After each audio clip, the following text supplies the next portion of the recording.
ഇന്നലെ ഒരു സുഹൃത്ത് എന്നോട് പറഞ്ഞു,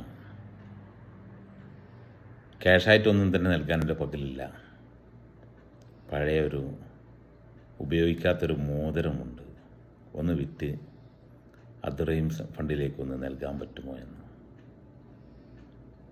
അപ്പോഴാണ് ഞാനും ആലോചിച്ചത്, അത്തരത്തിൽ ഒരുപാട് കാര്യങ്ങൾ, സാധനങ്ങൾ നമ്മുടെ പക്കലുണ്ടായിരിക്കാം അല്ലേ? ഉപയോഗിക്കാതെ കിടക്കുന്ന എന്തൊക്കെ സാധനങ്ങൾ നമ്മുടെ പക്കലുണ്ട്. 1 ഗ്രാമാണെങ്കിലും 2 ഗ്രാമാണെങ്കിലും പ്രത്യേകമായി ഒരു ഉപകാരവും ഇല്ലാതെ കിടക്കുന്ന പല വസ്തുക്കളും നമ്മുടെ പക്കലുണ്ടാകും. അതൊക്കെ ഒന്ന് വിറ്റ് ആ ഫണ്ടിലേക്ക് കൊടുക്കാൻ നമുക്ക് സാധിക്കുകയാണെങ്കിൽ അവരെ സംബന്ധിച്ച് ഏറ്റവും വലിയൊരു ഉപകാരമായിരിക്കും. കാരണം ഇനി ഏതാനും ദിവസങ്ങൾ മാത്രമാണ് നമ്മുടെ മുമ്പിലുള്ളത് അല്ലേ?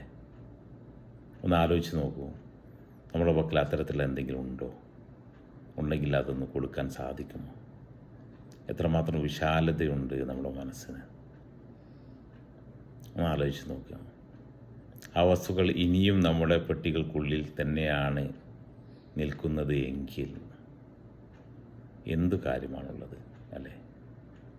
അദ്ദേഹത്തിൻ്റെ പക്കൽ ഇന്ന് നൽകുവാൻ കാശില്ലാത്തത് കൊണ്ടാണ് അദ്ദേഹം ആ രീതിയിലുള്ളൊരു സംസാരിച്ചത്. ഒരു പക്ഷെ നമ്മെല്ലാം തന്നെ കണ്ണ് തുറപ്പിക്കുന്ന ഒരു വാക്കുകളാണത്. കാശില്ലടോ, പക്ഷേ ഒരു പഴയ മോതിരമുണ്ട്, എന്താണ് എൻ്റെ അഭിപ്രായം, ഒന്ന് വിറ്റ് നൽകാൻ സാധിക്കുമോ എന്ന്. അതെന്നോട് മാത്രമുള്ള ചോദ്യമല്ല, പലരോടുമുള്ള ചോദ്യമാണ്.